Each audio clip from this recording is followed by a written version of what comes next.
Bom dia a todos. Hoje nós vamos dar continuidade ao módulo 8, do segundo bimestre, e vamos trabalhar os primeiros habitantes no Brasil. Esses habitantes no Brasil, como nós vimos nas aulas anteriores, as teorias da sua chegada, da ocupação do território, esse estudo, inicialmente, da ocupação do território do Brasil, se deu a partir do século XIX. O Peter Lander são os estudos arqueológicos, somente no Brasil, na Lagoa Santa, em Minas Gerais, onde ele encontrou os primeiros vestígios da ocupação do território brasileiro.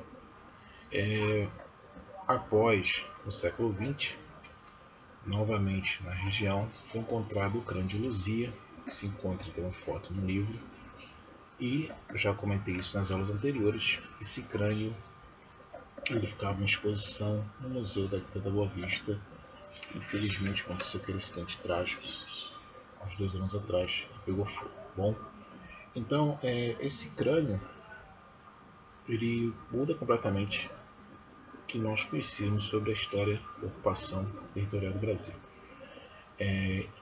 Você tem a ocupação bem antes, aproximadamente entre 15 e 13 mil anos, e o que é mais interessante, por não ser um índio como nós conhecemos. No caso do Piauí, você teve o estudo da antropóloga Neide Guidon, tem um parque do Piauí.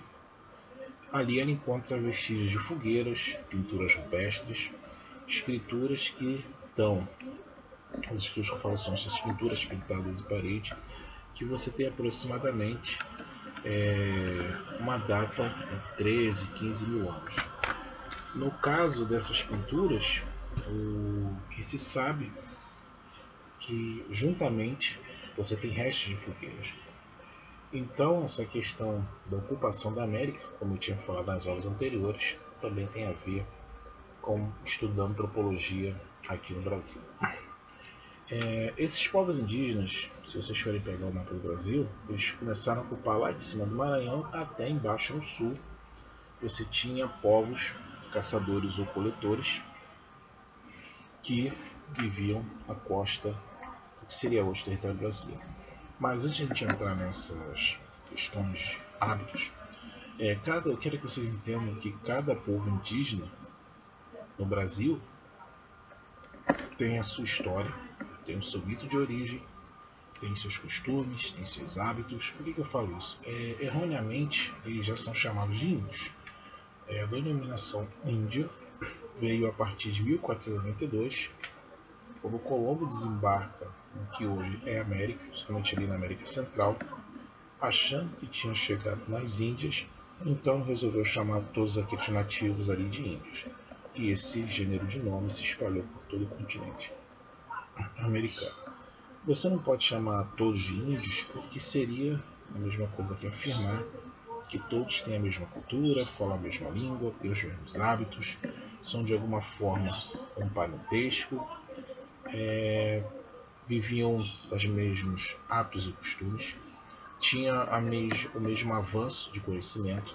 Claro, como nós vimos nos povos pré-colombianos, incas, astecas e maias, que eram povos completamente já desenvolvidos, claro, para aquela época. Alguns índios ou nativos, seria o nome correto falar, ainda vivem na Idade da Pedra hoje. Bom, eu falo Brasil, século XXI, Idade da Pedra, e aonde você tem essas tribos isoladas no Brasil, fica ali entre a região no Acre e no Alto Amazonas, em que em alguns lugares você só consegue entrar para visitação com autorização do governo pelo órgão que foi criado, que é a FUNAI. Bom, então esses índios, que nós aprendemos a chamar de índios, eles têm mitos. Esses mitos de origem, na verdade, cada tribo, cada etnia, vocês terem ideia, no Brasil existiam centenas de etnias indígenas. Entre as mais conhecidas é o Tupi. Você tem o Macrogé, que no caso é uma variação, e como tantas outras. Mas o mais importante é o Tupi e o Macrogé. O Marajó também, que nós vamos ver um pouquinho mais à frente. Então esses índios, eles têm mitos de origem. E cada sociedade dessa, cada grupo de pessoas, eles contavam a origem do seu mundo de forma transmitido de forma oral esse conhecimento. E esse conhecimento geralmente é transmitido, daí até hoje algumas tribos ainda mantêm esse hábito. No final do dia, todos sentavam em volta de fogueiras e o mais velho, que seria o chefe indígena, ele contava aos outros tudo aquilo que foi lhe passado durante centenas e centenas de anos. Então isso, de certa forma, é uma questão da cultura oral, é uma fonte oral que você geralmente transmite. Eu vou dar uma dica para vocês, procurem um cinema indígena brasileiro, você tem ótimos filmes. É claro que o mais conhecido aqui do Brasil é Tainá 1 e 2. Bom, esse filme na época deu uma polêmica danada, somente alguns índios, algumas etnias indígenas. Mas procurem um cinema indígena no Brasil que vocês vão ter ótimos trabalhos que estudam a perspectiva do índio. E uma coisa interessante, muitos desses documentários e filmes, eles foram feitos por índios, não por homem branco. O homem branco é como eles chamam aqueles que vivem em nossa cultura e em nossa sociedade, tá bom? Então, esses índios eles eram politeístas, praticamente grande parte vivia da caça e de coleta. A caça que eu falo são animais e a coleta são de raízes. E nessas tribos você tinha uma divisão de trabalho que era bem clara. O homem era responsável pela caça, que vai desde a caça, da pesca, e a mulher era responsável pela agricultura e cuidado que seria a casa. Coisa bem parecida que nós tínhamos lá atrás nos primeiros povoados, né, da Mesopotâmia. Então, isso é uma questão cultural que tem até hoje nessas tribos, e isso lá na frente vai gerar um conflito enorme quando os portugueses chegarem no Brasil, quando eles vão querer usar a mão de obra indígena para a extração do pau-brasil, e isso de certa forma vai criar um choque cultural com os índios. Então esses índios eles viviam de caça e de coleta. Muitos desses grupos já começaram a praticar o que seria a agricultura, somente a plantação de raízes, como mandioca. Não vamos esquecer também da batata, né? Aqui no Brasil a gente conhece muito como batata doce. Essa batata que os maias cultivavam mais de 200 batatas, se não estiver enganado. E muito desse cultivo ainda mantém até hoje. Você tem a mandioca, que é uma raiz, e dela você faz a farinha de mandioca. E uma coisa interessante, tá, gente? A mandioca ela não é para ser comida crua e nem batida em liquidificador com leite, tá? A mandioca ela é uma raiz que ela precisa ser cozinhada durante bastante tempo para ser consumida, porque se você consumir ela crua, você pode sofrer um envenenamento, tá? É claro que o índio não vai descobrir isso de uma hora para outra. Isso é um processo de conhecimento que se tem por milhares de anos de consumo da raiz. E como a antropologia e a arqueologia ela consegue levantar estudos sobre esses povos, principalmente costeiro, foi a partir do momento que eles começaram a formar sambaquis. Sambaquis geralmente se encontra eles nas costas brasileiras, que na verdade são grandes depósitos de lixo, tá? Você tem o sambaqui natural, que ele é feito de conchas, e você tem aquele sambaqui que na verdade é uma pilha de lixo, ou que restava do consumo da aldeia naquele dia. Então era comum o índio chegar em determinada região, jogar aquele resto, podia ser de comida, coisa. Muitos desses sambaquis foram encontrados ossadas, porque muitas dessas tribos costeiras elas não tinham o ato de sepultamento como nós conhecemos, um pouco diferente de tribos mais acima do Brasil, que eram sepultadas somente nas portas de suas ocas. Então, estudando esses sambaquis, a antropologia ela conseguiu determinar seus hábitos e costumes. Aqui no Rio de Janeiro, na região da Barra de Guaratiba, foi encontrado o carioca mais velho que se tem notícia. Ele tem aproximadamente mais de 1000 anos. E ele foi encontrado, o resto do seu corpo, que sobrou dele, claro, da sua ossada, foi encontrada no sambaqui. Então o sambaqui é de tal importância para o estudo do passado desse índio. Então você vai ter tribos que possivelmente começaram a ocupar o território entre 15 a 13 mil anos. Os estudos antropológicos eles conseguem comprovar essa ocupação do território. Você tinha culturas politeístas. Cada cultura dessa você tem uma língua, você tem um hábito, você tem um costume. Por isso que erroneamente você chama todos de índio. Bom, só que infelizmente durante muito tempo, até hoje, esse conceito ainda de certa forma se mantém. Entre as práticas que esses índios tinham, a que mais horrorizava, principalmente quando os europeus chegaram, Cabral, foi a antropofagia. A antropofagia é o consumo da carne humana. Então, se vocês acham que, se vocês olharem o quadro já falei para vocês que não é descobrimento, sim, da colonização do Brasil, vocês vão ver Cabral, a trupe dele toda, descendo lá na Bahia, o índio lá recebendo eles como se fosse uma festa, todo mundo feliz naquele quadro, só que não foi bem assim não, tá? Muitos desses índios do costeiro, somente os tupinambás, eles consumiam carne humana. Bom, é claro que esse consumo da carne humana era um ritual, e muitas daquelas pessoas que serviam de banquete para a tribo consideravam esse ato uma honra. Bom, geralmente eles capturavam seus prisioneiros, muitos deles conviviam com famílias durante 1 ano, 2 anos, e depois eles eram devorados no ritual antropofágico. Tem um livro de um navegante alemão que foi lançado em 1585, em que o navio dele naufragou e ele foi capturado por esses índios, e durante bom tempo ele viveu no meio deles e via esse ritual antropofágico. Ele não foi devorado, por isso que ele escreveu o livro, e ele narra a sua experiência de viver entre esses índios. Então, além, é claro, desse ato antropofágico, olha, nem todos os índios consumiam carne humana, tá? Mas as tribos tupinambás e os goitacas, vou falar especificamente deles, o consumo da carne humana é uma coisa como se fosse um hábito deles, bom? Realmente ligada que se você pegasse aquele prisioneiro, você devorasse sua carne, sua força, sua vitalidade, ficaria para ele.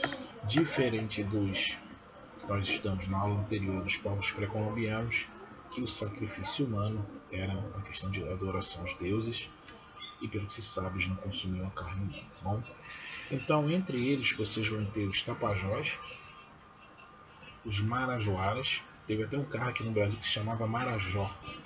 Esse carro, o nome dele tem a ver com esse índio, tá bom? E esses marajoaras e tapajós, eles viviam na região que seria hoje a Amazônia. Para vocês terem ideia, a dimensão dessa sociedade, você tinha vilas com quase 5.000 pessoas. Cidades europeias mal passavam de 1.000 no período em que teve as grandes navegações. Então eram sociedades organizadas, tinham suas crenças religiosas, tinham seus hábitos. É claro que algumas das sociedades eram mais avançadas, outras não.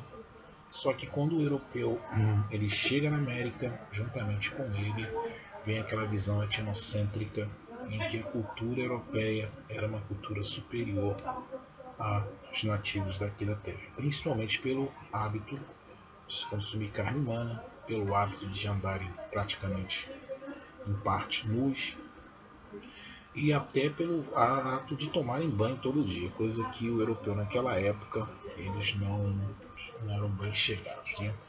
Isso se explica basicamente pela questão climática também da região.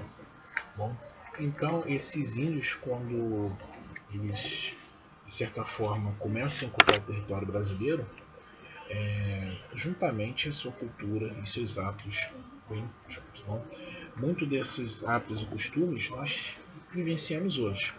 Por exemplo, Jacarepaguá, do Tupi-Guarani, Jacaré do Papo Amarelo, como tantas outras, Rio de Janeiro, também de origem indígena.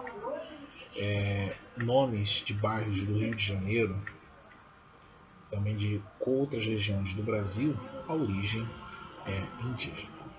Então você vai ter culturas diversificadas, você vai ter o politeísmo, já que esses índios acreditavam em elementos da natureza, acreditam até hoje. É claro que hoje esse índio ele sofre muita interferência da cultura, como eu falei lá atrás, do homem branco, que é a cultura nossa aqui. Bom, entre essas práticas você tem a caça e a coleta, em que você praticamente desenvolveu o que seria inicialmente a coleta de raízes, a caça de animais. E o que esse índio geralmente caçava? Dependendo da região, caçava-se macaco, cutia, onça, tatu. Os índios que viviam na parte costeira do Brasil eram pescadores. A base da alimentação deles, basicamente, vinha do mar. Algo bem parecido com os incas, né? E, somando isso tudo, a possibilidade dessas tribos se encontrarem era enorme, tá? E é claro que não era de forma pacífica. Era comum ter guerras entre essas tribos indígenas, principalmente pela ocupação do território e também pela localização com rios. Bom, entre a mais importante, você tem os tupis, que basicamente dominaram quase toda a costa do Brasil. Então, quando Cabral chega aqui em 1500, ele dá de cara com uma tribo pacífica comparada aos outros. Claro que depois, quando vier a ocupação mesmo do território, essa forma pacífica vai acabar. Aqui, tanto no Rio de Janeiro, você teve uma guerra entre índios, em que portugueses e franceses disputaram o que seria hoje a cidade do Rio de Janeiro. O forte francês ficava lá onde seria hoje a Escola Naval da Marinha, e o forte português ficava do lado que seria Niterói. Então você vai ter uma guerra entre índios estimulada por portugueses e franceses. Até o índio, depois com o tempo, ele era usado para atacar essas colônias ou portuguesas ou francesas, e é claro, quando chegar na América também. É interessante vocês terem uma noção que durante muito tempo, até hoje na televisão ou os desenhos animados, você tem aquela visão do índio, que é a visão do índio americano, tá, gente? Aquele índio com um cocazinho de pena, fazendo esse tipo de índio não existe aqui no Brasil não, tá? Quando é mostrado como realmente é o índio, ou traços culturais, e você compara aqueles desenhos americanos, somente do Pica-Pau, né? Pica-Pau, você vê que tem uma diferença enorme. A mesma coisa acontece se você, para quem viu os documentários Vivendo entre as Feras, aquilo lá realmente é o índio ou paleo-índio americano. Quando você vem para o índio aqui do Brasil, o nativo aqui do Brasil, você tem, claro, alguma aparência bem próxima, mas os hábitos e costumes são completamente diferentes. Porque aonde esses povos ocupavam, eles se adaptaram à região que viviam. Né? Então, se aqui você não tinha terra fértil para agricultura e você tinha o mar, é claro que seu alimento vinha diretamente do mar. Se você não tinha o mar, principalmente as regiões centrais do Brasil, a sua alimentação vinha de raízes e caça de animais. Uma tribo indígena interessante de se falar eram os goitacás. Bom, os goitacás, ou como os tupis falavam que eles eram chamados de bárbaros, ou tupia, a pronúncia tupi, esses goitacás tinham dois significados nele: índios que sabiam correr ou índios que sabiam nadar. Para vocês terem ideia, essa tribo indígena ela ficava ali entre seria hoje Campos e Espírito Santo, era a capital de São Tomé. Esses índios, os cabelos deles iam até a cintura. Bom, porque, por que eu falo isso? O imaginário, muito, somente, é por isso que esse filme Tainá é um programa sério sobre a visão indígena. Você vê aquele índio com franja, né, cabelo de luna cortado, não é bem assim não, tá? Muitas dessas tribos raspavam o cabelo daqui para cá, para ficar a testa. O cabelo era amarrado e eles, no caso, tinham cabelo até a cintura. Consumiam carne humana Mas diferente dos tupinambás, eles consumiam carne humana diariamente. A carne humana fazia parte do seu cardápio diário. E outra coisa muito interessante, eram altos. Os portugueses, quando chegaram aqui, ficaram surpresos com esses índios. A estatura deles era mais alta do que a estatura normal mediana de um nativo. O consumo da carne humana, que era uma coisa diária, mas o que mais espantou os portugueses foi o fato deles saberem nadar. É isso mesmo, os índios nadavam e nadavam bem. E tem um relato de um português, agora me fugiu o nome, que a passagem da adolescência desse índio para a fase adulta era entrar no mar aberto, como seria hoje entre o Espírito Santo e Rio de Janeiro, e matar tubarão. É isso que vocês estão vendo. Eles entravam no mar, matavam tubarão, e uma prova da passagem era um colar que eles carregavam no pescoço com dentes de tubarão. Olha só que história, né? Você tinha índios aqui no Brasil, nativos, que eram ótimos nadadores e corredores, entravam em mar aberto, matavam tubarões, e a presa do tubarão, que é aquele dente, se tornavam colares, que era uma prova que esse índio passou para a fase adulta. É claro que esse povo deu muito trabalho para os portugueses, não conseguiram derrotar de forma a usar armas, mas usaram inteligência, já que se podemos chamar isso de inteligência, para derrotar esses índios. Eles foram derrotados não por espadas ou canhões portugueses, e sim por doenças que esses europeus trouxeram para o continente americano. Então, mas isso aí é uma história que a gente vai levar mais um pouco à frente, quando nós estudarmos sobre a colonização do Brasil e Cabral, que eu já falei para vocês que não era nem navegante, né? Então, se você for pegar a cultura indígena, ela é muito diversificada, tá, gente? Não se prendam a essa questão dessa imagem do índio que foi criada aqui no Brasil, infelizmente. Se nós formos debater sobre a cultura indígena, nós vamos ficar aqui horas, o dia todo. Bom, que a cultura indígena é muito rica. Para vocês terem ideia, Dom Pedro II, o último, quando tinha monarquia aqui no Brasil, ele pegou um índio, se eu não estiver enganado, não sei se era um tupi, a etnia, mandou fazer um modelo do índio em tamanho natural, e também era exibido lá no museu da Quinta da Boa Vista. Se eu não estiver enganado, esse índio tinha pelo menos 1,60 m, 1,65 m, e dele foi feita uma moldura toda de material, foi esculpido, claro, a imagem dele perfeita, e colocado lá uma forma também. Bom, hoje em dia o índio brasileiro, o nativo brasileiro, ele cada vez mais ele tem seu espaço na sociedade brasileira, através de estudos, através de projetos de lei e principalmente através do reconhecimento cultural. Eu quero que vocês guardem que a sociedade brasileira ela é formada por índios, seus nativos, foi formada por negros e foi formada também pelo homem branco, principalmente o colono europeu. Bom, e na próxima aula nós vamos ir para o outro lado do mundo, vamos conhecer um pouco da África. Bom, então por hoje é só, até a próxima.